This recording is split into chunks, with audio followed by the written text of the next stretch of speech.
you want in your schools? Yeah. Do you want Elly Barnes and Jordan Gray, who exposed himself on television, who was going into schools and teaching our children? Yeah. Do you want those people in your schools? Or do you want this man that's on your screen, Bernard Randall? I mean, and furthermore, it's not Elly Barnes or Jordan Gray that are being reported as safeguarding risks and unfit to work with children. It's Bernard Randall. Yeah.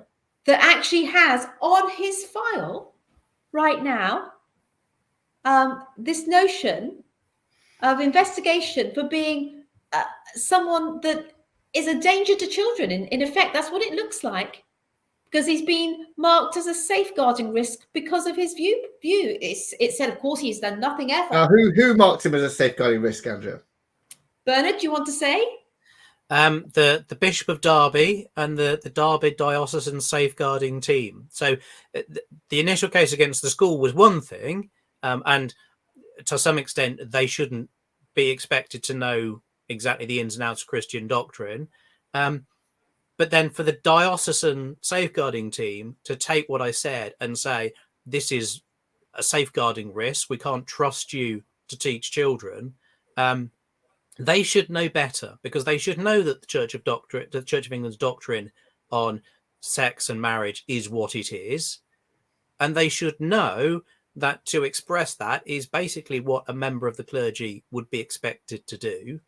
And yet they totally ignored that and said, no, even mentioning these ideas, well, they seem to think that that might cause people to change their behaviour. I mean, heaven forbid that a sermon might encourage people to reflect on their behaviour, but never mind.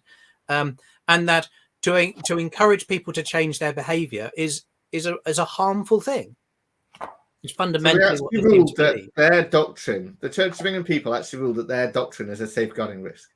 Yes. So the real kicker in all the documents that have been produced over this is that owing to some church scriptures and canon law supporting his position, my position, the church itself is a risk factor in safeguarding. The church itself is a risk factor because they actually said that, did they? They actually said that, yeah. Yes, yeah. Church scriptures support the point of view that I was expressing, and therefore that's a problem. I mean, that from church officials, people employed by the church.